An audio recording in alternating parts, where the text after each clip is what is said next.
Lifeboat Live, we have 4 simple rules. Number 1, we don't discuss politics, ever. Number 2, this is not a religious channel, and while you might hear people say, God bless you, or I'm going to pray for you, or I wouldn't have gotten through this without my faith, that's fine. What's not fine is to say, my God is better than your God, or here's why you're not getting into heaven. It's not going to fly. Number 3, we believe wholeheartedly if you can't control your tongue, then you can't control your life. So while on board, there's not going to be any cursing in the live chat, period. And number 4, there is no room for mean people on the lifeboat. Because we discuss very sensitive things from people's past in our group setting, we got to protect those people. The only way they feel confident and comfortable discussing those things is in an environment that is free of trolls and mean people. So if you're a mean person or you're a troll, we're going to block you for life. And if your account happens to be less than 24 hours old, we're probably a little suspicious right from the word go. Why? Well, because there are people in this world who enjoy being cruel solely for the sake of being cruel. It's not going to fly here. But if you're here because you're trying to get sober and live your best life, then you might find that the lifeboat is just that, a lifeboat. I'm Captain Tommy Scoville, and we will see you on deck.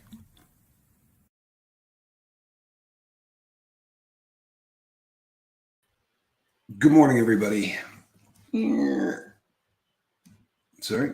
Good morning, everybody. I'm Tommy Scoville, and you are on the lifeboat Cannibalistic Wolf.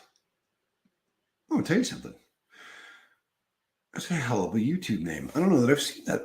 If I have, I don't remember, but that shouldn't be a real shocker because I've got some pretty serious problems these days with remembering things. But, so, there are certain tenets of what we do here that are just absolutely a necessity.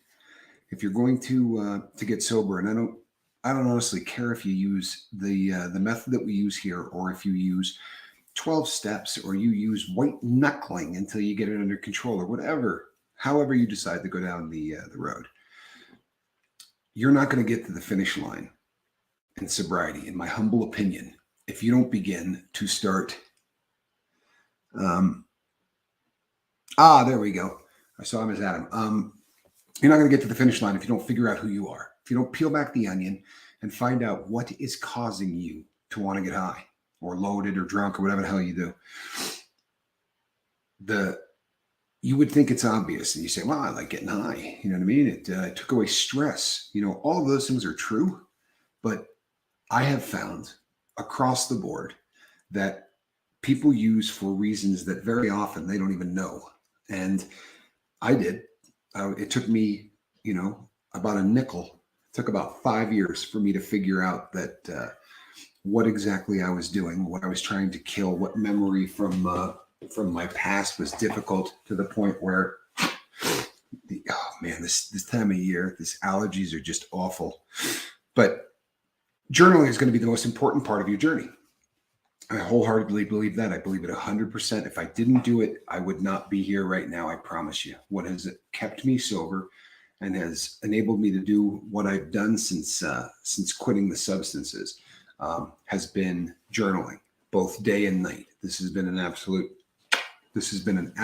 necessity and the basis of everything that I do in my sobriety. So get a notebook, get a damn pen, and start writing things down. Now, there seems to be a lot of confusion on journaling. People think that it has to be a story, or it has to be, beautifully written, like this is Shakespeare, or this is, some incredible prose that you're just writing out so that people can read it and be impressed by what you write. The only person that's going to read your journal more than likely is going to be you. And when I pass, if the world sticks around long enough for me to pass, even if my family reads my journal, it's not going to make a hell of a lot of sense to them, and they know me. Right, I heard you. Come here. So what it really comes down to is, depending on what time of the day you're writing, if it's the morning, it's literally just an info dump. You're clearing out your head of everything that went on while you were sleeping. Your subconscious tends to go to work. right? While you're asleep, your subconscious does not stop. In fact, it's the playground for your subconscious. Now it can do whatever it wants. It's not constrained by any of the things that hold it up in the real world, right? Because in your subconscious you can fly. In your subconscious you can be on a different planet, or people that are no longer alive can come and talk to you. All of these things are part of the brain's way of getting you through whatever problems you got. Get in here. See, you skip a couple of mornings and the cat just completely goes to evil on you. She has a pen. That'll keep her for a minute. She just picked up the pen and ran out of the room. Oh, squirrel. Anyway, so a close friend of mine was talking to me about the journaling concept. And he asked me if I thought that everybody sort of understands the journaling thing. And I said, I'll be really honest with you. No, I don't think most of them do, or I don't think a lot of them do. And he said, have you ever thought of maybe just reading something that you write in the morning? Just randomly picking a day and read whatever your info dump was to the people on the crew. And at first I thought about it and I thought, it's kind of personal to. And then I started reading my morning dumps, and no one's going to understand it. I mean, there's nothing that I write that's going to make a heck of a lot of sense to anybody. It's not like I'm really showing people too much of a snapshot of what's going on in my life. It's so I thought it might be a decent exercise on this Cinco de Mayo to do just that. I'm going to give you people an idea of what the Cinco de Mayo info dump for 2023 looks like.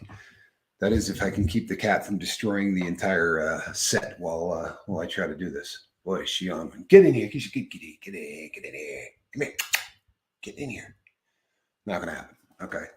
So, got up this morning and just started to write. And I'll be honest, when I got up this morning, I got up early because I didn't know what I was going to speak about today. And my friend and I were talking about the journaling thing about 2 days ago.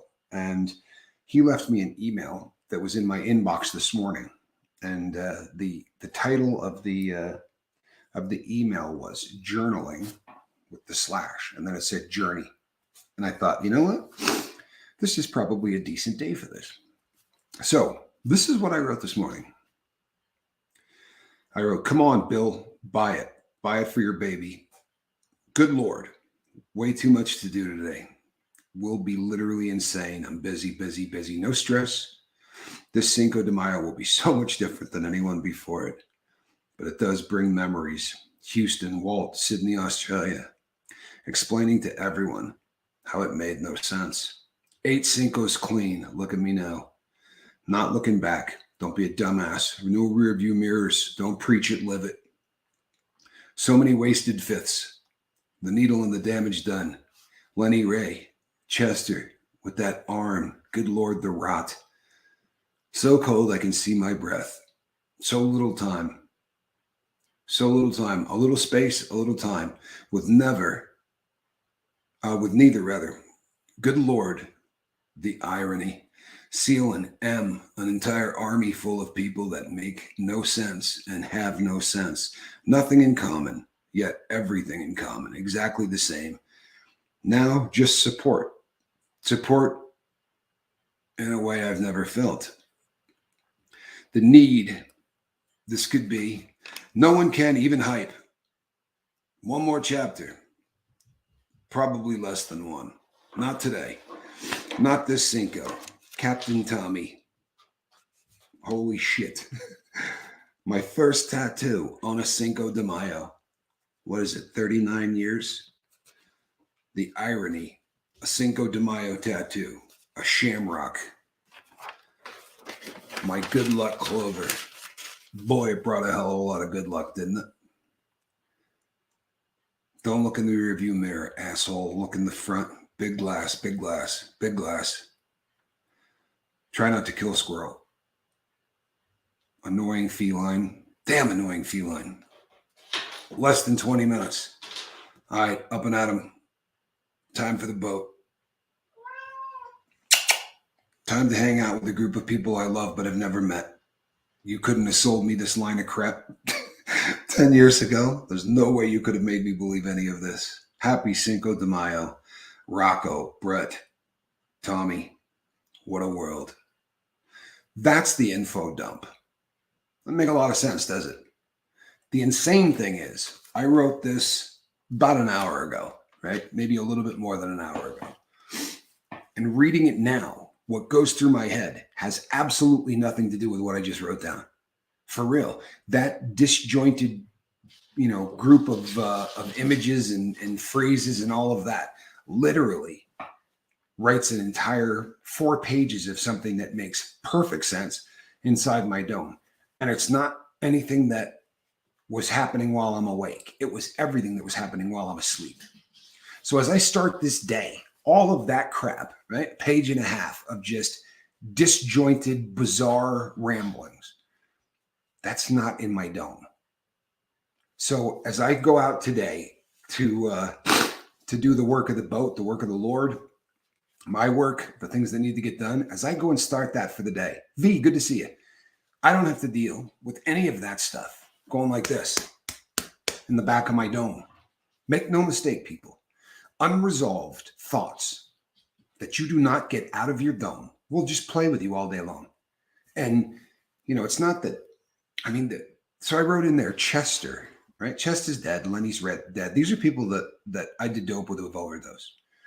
And if you look at the xylazine and the pictures online of what xylazine, trank dope does to the body, you see those arms that are literally just sort of rotting off. That was Chester, that arm.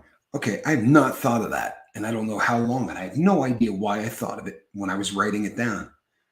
But if I didn't write it down, all day long in the back of my head, there's going to be this thing that I can't see. I don't realize that there's something about this man's arm that was in my dome. Why do these things happen? Well, here's the best that I can come up with, because I surely am not that smart. But here's the best that I can come up with. I have now been on the journaling journey without missing a day for probably 8 years, right? A little over 8 years. And by going back and reading and going through things, I can tell you this. On days that I get 2 or 3 hours of sleep, that would be 4 times longer than that. On days that I get 9 hours of sleep, they're the smallest morning journal entries you'll ever see.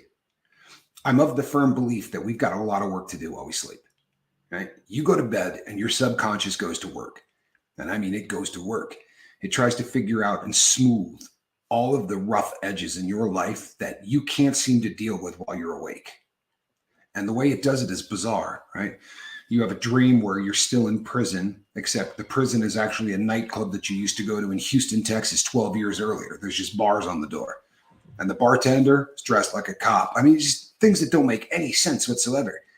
But it's not supposed to make sense. Not to you, but to your subconscious. It's filing things back there in a filing cabinet. Okay, this doesn't make any sense. Throw that over there. It's working through your problems in a movie roll kind of a thing that you have no control over. You're just along for the ride. Now, occasionally you will be conscious in a dream. It happens to me where I realize I'm in a dream, yet I still can't wake up from it. That does happen to me. But even when it does, I don't have a whole lot of control over the dream. It's just part of the journey, so to speak. All of a sudden, I can feel that I'm in there. But for me, I go through a lot of these sleep paralysis things. I think I've told you people this, but I actually went and saw a shrink about this for years. And I used to go to see a doctor because I truthfully thought that some mornings I woke up and couldn't move. And I thought, at the time they were talking about ecstasy and what it does to the spine. And ecstasy was legal where I was living. And I was doing it probably Thursday, Friday, Saturday, and Sunday every single week for at least a year, maybe a year and a half. It was just what we did. And we did a lot of it. I was buying it at General Nutrition Center in bottles of 1,000 and I'm not selling them, I'm just eating them.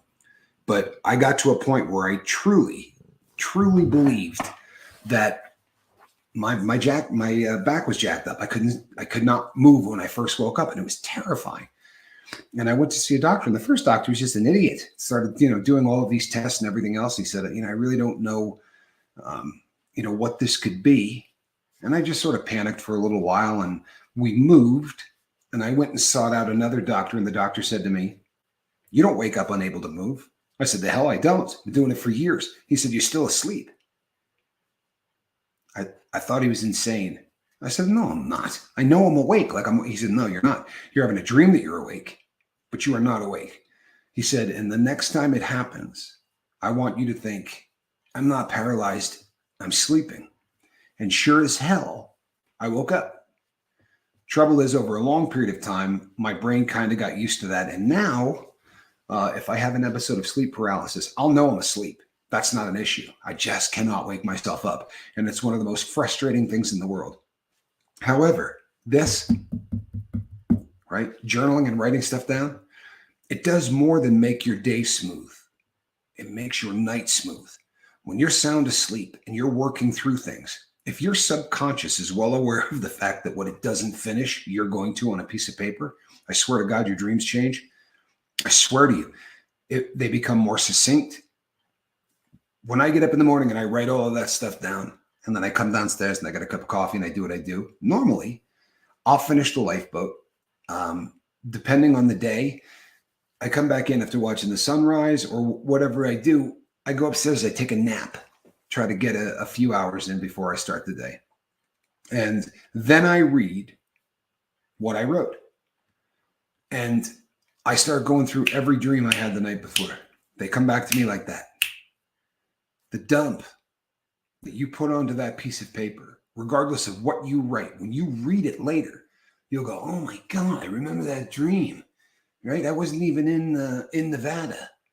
That was a dream about Vermont 39 years ago. Yeah, 39 years ago, I got a tattoo.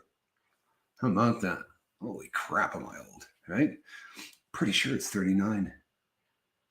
It is. It's 39 years ago. I wasn't old enough to get a tattoo either. And I had to cut school to do it. And we went down to Hampton Beach, which was a long drive. And we had this entire journey worked out. We had barely enough time to get there, get 3 or 4 tattoos because there was a group of us, and then jump in the car and head back.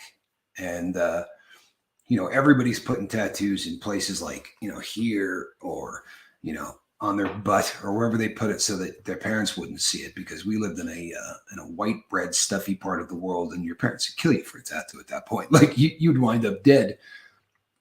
But we got all the way down there.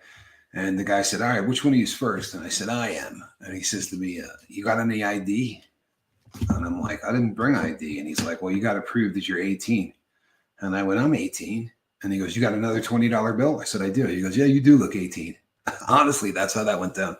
But I got a shamrock, 3-leaf clover on Cinco de Mayo. Makes a hell of a lot of sense, doesn't it? But to be really honest with you, people, Cinco de Mayo was not something I even knew or understood until probably I was in my mid-20s.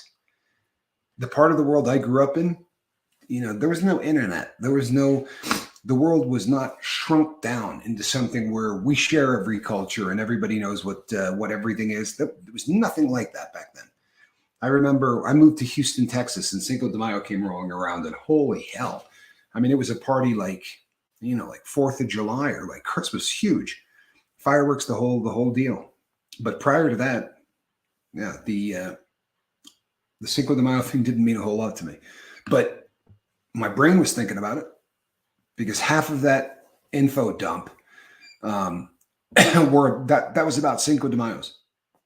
Probably didn't sound like it, but I was reliving a crap load of Cinco de Mayo's, where I was, who I was with, the things that I did. Journaling is bizarre, but morning journaling is far more bizarre than the night one, because the night one, you're wide awake and you're actually like if I read you my night one, and I probably should have brought down the night journal book too, but the night one is probably more personal because there's a lot of logic to it. It's me and my brain actually working, and I'm thinking about what what I want to write, what I want to say.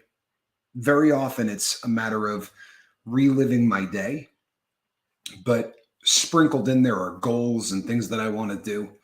Um, it's if you don't start journaling, people, you've got to take my word on this. If you don't start journaling, this sobriety journey is going to be a much more difficult one to get through. It is. I've got friends or people that I work with, or combinations of both, that got 15 years in, 12 years in, 9 years in, and truthfully cannot tell you what was the reason that they used. Now they're sober, but it's a completely different kind of sober. And I don't think it's the kind I would want. I'm not saying they're white knuckling, and I'm not judging them either. I mean, you stay sober anyway, you stay sober. That's fantastic. But one of these individuals, a girl I've talked to going on 3 years, where I just said, look, just write this stuff down. Get a damn recorder. If you don't feel like writing, I'm the guy that can't write. I'm the dude whose entire drug problem was based on the fact that I couldn't make what was up here get to here so I could write it down. Like, honestly, that was my problem. And I do it. And I'm trying to tell these people, look, speak into a recorder or get one of those voice to text things. But if you don't start playing around in your subconscious, if you don't start exploring what's going on when you're not in control of your brain, I don't think you live life to the fullest. And this is for everybody. This isn't just for addicts. This isn't, just for people who are struggling to try to stay sober or anything like that. You want to have your best life. You don't let your subconscious slap the crap out of you all day long while you're trying to do stuff. Ask anybody who journals. Ask anybody who's done it for any length of time. And it doesn't have to be a long length of time. A couple of months, half a year. Skip one morning. Skip one morning and watch what happens to your day. It won't be right. I promise you it won't. You'll struggle to beat hell. The last time I missed a morning, it was because my alarm went off. And it wasn't really an alarm. It was the phone. I was at a hotel and I asked for a wake-up call. And the wake-up call came, but it came an hour later than it was supposed to. So when I woke up, I'm doing this number, and I had about 45 minutes to get from that hotel to the airport. And I don't mean to check in and do it. The plane is taking off in 45 minutes. So no journaling. In fact, I just yanked clothes on and I'm hopping down the hall, on one foot, trying to pull a shoe on. And I had to get from the place I was in California to Burbank Airport was not a great place to be at that hour in the morning. And I literally was telling the cab driver, I'm like, dude, you get me to this airport and I will empty my wallet. You get me there in time to catch this flight, I will empty my wallet and give it to you. And this dude was driving in the breakdown lane, had his hazard lights on. Guy was an absolute stud. But when I got there, I went running in, and I mean, I'm lucky I didn't get shot. I'm running through an airport as fast as I can. I'm cutting in line, but I didn't journal. And I got on that plane, and I needed to journal that day more than I've ever needed to journal. I spent 18 years of my life thinking about my daughter's graduation, right? They kicked me out of her life. And I would fantasize about showing up at that damn graduation. She was going to meet me, whether she wanted to or not. And I was going to be there for that graduation. Of course, it worked out way different. By the time that happened, we had a great relationship, and my daughter loved me. And she had her phone on and was talking to me and texting me throughout her entire graduation. We were just clowning and having a good time. And I thought to myself, you know what? I lived for this. This is my life. Like this is the one of the absolute peaks of my existence. This is like Everest. If you took all of the nights that I sat and thought about that graduation and built it up into my head and what it was going to be like, this was one of the highlights. If I live another 2 weeks, or I could live to be 1,000, it's not going to be one of those things that I ever forget. It was absolutely magic. Like the proud parents that go and take a picture of the kids as they go walking by or whatever. I took about 1,100 pictures. I'm exaggerating, but not by much. I probably took 300 or 400. It was almost like just an auto winder. Every time, like she starts walking into the thing, and I'm just taking pictures and I'm blowing it up because I got, a camera that's pretty good that way, and just But I needed to work through that 18 years of dreaming, and then the reality happens and you're actually there and you're a big part of it and it's just huge, and then nothing. I get up in the morning, I can't write any of that down. I got on the plane, and I mean the entire day, it was like somebody shut the computer off. I mean, I couldn't link one thought together. I left my phone on the plane. Now, I know that I have cognitive problems, right? So this should not be a shocker. There are things that would never happen no matter how bad my brain is, because I lived on airplanes for a very long period of time. So there's a checklist. When you get up, there's a checklist. You check the little thing in front of you. You got your phone. That's the first thing on the checklist. I was probably about halfway through the terminal before I went to send my daughter a text to tell her that I made the flight and all that, and went, oh, shit. Turned around, had to run back, and they don't really, they're not super enthused about you running back onto a plane after it's been deplaned. On the bright side, a stewardess had actually brought the thing out to the little, I don't know what you call it, the booth you sign in at before you get on the plane. And there was one was like, is it your phone? Everything that day was that way. Everything. Because I was not in my right mind. I had too much unresolved crap from the night before that I didn't get down onto paper. If I had journaled that day, it probably would have been 4 or 5 pages. Hell, that was a night. It really was.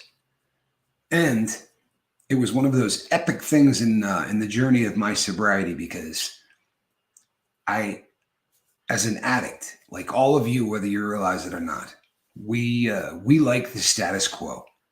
We do not like emotional roller coasters. We don't like being really upset. We don't like being really depressed. And we really don't like being really happy, because really happy feels a lot like success. And as a drug addict, you don't have a handle on success. Most of us do not have any handle on what it means to be successful. Usually it's a bummer. Crazy as that sounds, it's a bummer. And you don't consciously think about it that way. Your brain is slick. It goes, man, this is the greatest thing ever. You really ought to celebrate this, maybe just a couple of bumps, huh? A line would do it. No, I got to get over that crap. But a bottle of champagne, that's how you celebrate. So you're 3 bottles of champagne in, and you're wearing handcuffs. Your brain will do everything in its power to short circuit you. It's not your friend. It's such a hard concept for most people to understand. But your brain is not your friend. There are parts of it that are, but it is a complex little device. 40 to 60,000 thoughts a day. Do you think that number changes if you journal? Because I freaking promise you it does. I promise you it does. If you think of how many hours you're awake, and then you start dividing 60,000 thoughts into that, what it basically says is, we don't hold on to a thought too long, right? We don't spend a whole lot of time on one thought. They tend to jump from one thing to another as fast as possible. If you do not get your unresolved subconscious issues onto a piece of paper or out of your head, it doesn't necessarily have to be on a piece of paper. Honestly, you could walk around a room babbling incoherently, and I'm sure it would do the exact same thing. The only trouble is you wouldn't be able to go back and read it later. And sometimes that's essential. If I'm having a really jacked up day and I can't link a couple of thoughts together and I feel like, what the hell is wrong with me? Is this cognitive decline, or I'm really having a bad day? I will go back and read what I wrote in the morning, and the dreams from the night before will come back to me. And then those dreams will usually tell me why I'm in trouble. If both dreams or 3 dreams or whatever you remember has something to do with the end of the world, right, or apocalyptic kind of imagery, well, then maybe I'm fixated on the fact that the earth is in a real bad place right now. And it's just a matter of time. That might be what I've been dreaming about. If everything that I've written down has something to do with Cedar, or it has something to do with Spanx, then I'm just having dad issues and I'm worried about my kids. But not knowing and not having the ability to go back and check, that's an issue, people. I swear to you, that's a damn issue, whether you realize it or not. The good news is, this is a simple fix. Honestly, the number of people on this planet, in this country, who are spending $175 a session to sit down on a couch and talk to somebody that they don't know very well and tell them everything that's going on in their life. That could be done with a 60-cent notebook and $1.50 on a nice pen. I kid you not. That is psychotherapy right there. That is counseling right there. And oddly enough, there is nobody, and I do mean nobody, who is successful that doesn't do this. This is funny. Hold on, let me blow this up. It's crazy how the lifeboat is always dealing with a topic I'm currently going through. To me, that's proof God is working through this boat. That is a really cool thing to say. It really is a cool thing to say. But I think the phenomenon that you're describing has way more to do with you than it does me. And I'll tell you why I say that. As you guys know, I go to church. And I go to church all the time. Like if I miss church, it's because I'm really sick, or there's like a foot of snow on the ground and I don't want to risk driving. And then I'll watch the same church service on YouTube, because my church actually goes live on YouTube every Sunday. But I can't tell you the number of times that, in fact, it would be easier to go the other way. There have been so few times in my life where I've been sitting in church and I didn't think, holy hell, he's talking directly to me, right? Like, it's creepy. This dude's in my head. When you start trying to make your life better, when you start trying to work on being a better human being and the best version of you that you can possibly be, then all of the things that we talk about on the lifeboat are going to be what you're concentrating on all the time. So I'll probably bring up something, especially because I'm the most disjointed public speaker that you've ever met. 40,000 thoughts, I'm probably going to jump to about at least 1,000 of them while I'm doing one of these damn shows. So chances are I'm going to touch on something that everybody, right, is going to hit. Hopefully, if you're all trying to improve, it's going to be something that somewhere along the way I'm going to say something. But I do appreciate that. I really do. There's been a ton of times when I'm in church and I'm like, man, this guy's got my number. This guy's got my number. But I've said on here before, I've actually had people send me emails and things, and they say, were you talking about me, the other day? And I'd be like, how would I even know that? And they say, well, I sent you an email about a month and a half ago. And with all due respect, in a month and a half, you have any idea how many emails I read? There's a lot of emails in a month and a half. The only shows that I have ever done where I am thinking about one person when I'm doing the show is when I'm talking to myself. For real. Like if I'm working through something that I have a problem with, then I'm usually talking to one person, and it's one more form of counseling. And you know what it is? It's video journaling. No joke, dude. A lot of what I do here is almost video journaling.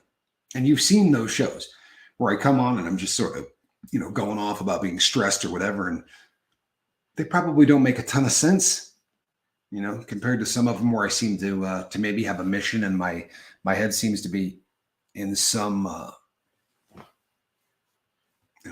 kind of congruence to what I'm talking about. But this is there are days, for me anyway, there are days that remind me of certain things, right? There are days over the course of a year where if you're in the life, chances are you got loaded. Right? Cinco de Mayo is a big one. St. Patrick's Day is a big one. There are just certain, Valentine's Day. There are days that just leave an indelible mark on you. Whether you realize it or not, I don't remember the last time we talked about it, but your memories, if you have a normal memory like everybody in the world, your memories are tied to emotion. So the more emotional something that happens to you is, the more that memory is going to be imprinted. It's going to be deeper. It's going to be stronger. It's going to be more vivid. The reason for that is, in theory, it was supposed to protect you from doing stupid things again and again and again. And on the flip side of that, it was to encourage you to do things that were going to keep you healthy or keep the species going, right? That's kind of the way that that works. So if you start to if you start to go back and think, wow, I was a great party. Well, your memories of those days are probably going to be a little bit more vivid than memories of other days. But if you start doing this thing, you start doing this number, you can go back and start looking at previous Cinco de Mayos or previous, birthdays or previous whatever. The Cinco de Mayo, in the last 8 of them, right? There have been less than 3 where I wasn't looking through prison bars. Nevertheless, there's always a party inside for Cinco de Mayo. And I'm just being real. I'm sure I'll get crap for saying things like this because there's always somebody that wants to give me crap. But federal prison, if you come into this country illegally and they catch you and they actually want to do something about it, because we don't do that very often, but if you get an illegal entry and it's your 3rd or 4th or 5th or whatever, they're going to put you in prison, and it's federal prison. So there tend to be, as far as like demographics go, there's an awful lot of Mexicans in the federal prison system, and they love Cinco de Mayo. They put on these huge parties, and it's just, it's food. I'm sure somebody's got a little homemade wine or some moonshine, whatever that they made, but it's usually more about, huge spreads where these guys make, they'll cook for 2 or 3 days, for the Cinco de Mayo party. And I was going back and reading through some of them, and there are things that you forget. I've talked on the boat before about a friend of mine who lost his mother while we were in prison, and just the guy was devastated. And he was a very close friend of mine, and it was just so tough to watch him go through that. It was a Cinco de Mayo. I didn't remember that. That wasn't part of it. I very vividly remember talking to him and hanging out with him, and going into his cell and just being alone and talking to him about memories of his mother. And I had no memory of it being Cinco de Mayo. But when I started going back through and looking at dates, which is fun, by the way, it really is. It's fun to see where you were, 4 Cinco de Mayos ago or 8 Cinco de Mayos ago. Like my attitude, I considered reading, 2 or 3 Cinco de Mayos in a row. One of the reasons I didn't is because they're just F-bomb laden, hateful. It would definitely show you how much I've evolved, but I don't know that I would be really happy showing anybody a snapshot of who I used to be. That's just kind of the truth. I've come a really, really long way. Not a good thing, but yes, Cinco. Uno, dos, tres, cuatro, cinco, as in the 5th day of May, Cinco de Mayo. Yeah. It is really, it's a Mexican holiday, but we celebrate it here in our country because there are so many. We have a very, very large Latino population in America. I was married before, long time ago. Been a long time since I was married too, and that's probably a really good thing. I'm not particularly good at it, and that's the truth. I can talk about people and assign blame to this person or that person, but if I keep it real in any way, shape, or form, it's my fault. It's my own damn fault, right? Heard people claim that there's a woman to blame. It's second Passover. Is that what Cinco de Mayo? Because they're celebrating a little something a little bit different on the southern side of our border. They're celebrating a battle that against us, oddly enough. Which I used to find really, really funny. We'd be in there and they were basically celebrating a battle where they whooped up on us pretty good. Did I say something bad? I got a G. Thanks, Tommy. Uh-oh. I must have said something bad. I'll have to rewind that because I'm not very bright. But if by some chance I did offend, I'm really sorry. And I didn't mean it, whatever I said. I don't even know what I said, so I probably shouldn't say that. But we are approaching a very, very interesting time. Oh, my song. Yes, I apologize. It's a yeah. You know what? I fired that off without even thinking. That was really probably not that bright. Oh goodness. Thanks, V. Yeah, shows you I can just sort of I could just sort of go without thinking. Uh, yes, I believe that they're going to be turning a man into a king today. Is it today? I don't know. It's soon. It's soon. Yeah, not mine either, full of hope. Not mine either. Yeah, it is pretty funny though, V. Again, that's just one of the, my mind is it's tomorrow. Okay, thank you. I knew it was coming up. I knew it was coming up. And oddly enough, there are a lot of people that made a lot of predictions, from a long time ago. And many of them hinged on the fact that there would be an earthly king that was, yeah, Nostradamus did a bunch of really weird things about. Anyway, that's a rabbit hole that we could go down, and I would spend the next probably 2 days on, and you're not going to do that. Cinco de Mayo is the Battle of the Pueblo, where the Mexican army defeated the French. Okay, the guy. I'm not sure why I thought that was something else.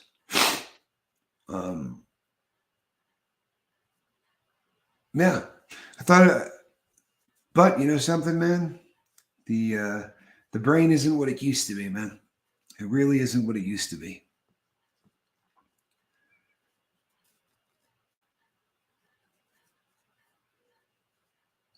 I'm not exactly sure I know what all of those things are, but that's okay because he's not mine either. And you can do the caps. That's all good. He knows he's king, and I won't move him until I have to. My cat is king. I get it. I get it. I've got a queen now. Animals are fantastic, aren't they? Okay, peeps. So we are going to be getting to the end of this, and the reason is I've had a few complaints that I start this thing a little bit too early when I do it at the bottom of the hour. So when I do it at 4:30, I get some emails that say I missed the beginning of the show because that's just too early to get up. And how do you think I feel? I'm on the West Coast. I'm getting up really early. The trouble with that is, I mean, I can do it where I do it at a quarter till, right? I'm willing to do that, but it ends up being about 45, and some maybe a little bit longer than 45 because the sun is not quite. You can see it getting lighter, but we're not quite there yet. But who knows how many of these we got left? Okay? I'm not going to miss any of them. A furry king, my favorite kind. My favorite kind, at least on this side of the divot.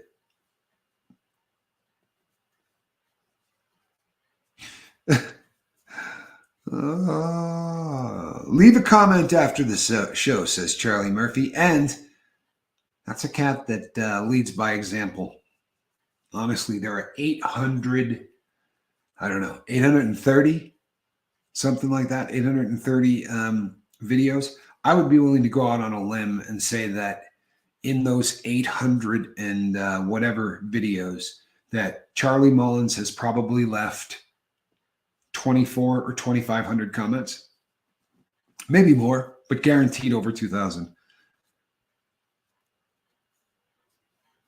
I like doing the lives at 6 a.m. my time. So that'd be 5 a.m. Yeah, well, if you don't have to run outside and catch the sun coming up. I really enjoyed doing them at 5 and 5, but unfortunately, the time of year changes, and I really I used to lay in that damn concrete box. And, over the course of a decade, the number of roommates that you get, because people get in trouble and get shipped out. If you keep one for 1 or 2 years, that's usually a pretty long time. It's kind of crazy. But every one of them had to hear me say 100 times, man, I get out of this dump, I'm not missing another sunrise ever again. That really became kind of a thing. I used to volunteer for the worst shifts in the world working there. Stuff where you had to be outside starting to work at about 4 o'clock in the morning. And the only reason I did is because I wanted to see the sun come up. And I would do almost anything, to make sure I was out there checking that out.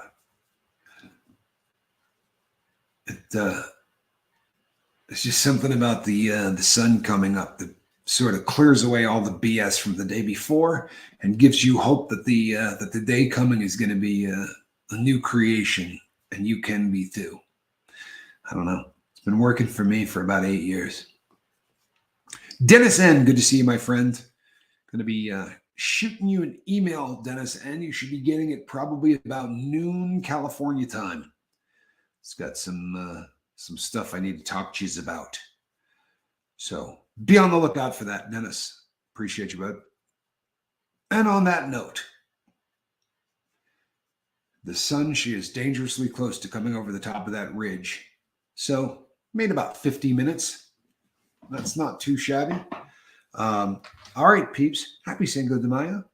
I got a couple of surprises that are coming up in the next couple of days.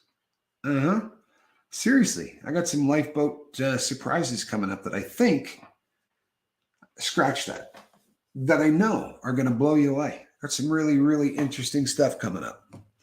That is the gospel truth. I am the captain of this here vessel. At least I am this morning. And that's a cat in a basket. Say, see you later, squirrel. Don't get up while I'm holding you. Oh, look at that. What a cute animal. I love you, squirrel. And we love you. Have a great day, everybody. Happy Cinco de Mayo. And yeah, make it a good one, huh? Make it a sober one. Don't do anything stupid today. Captain's orders.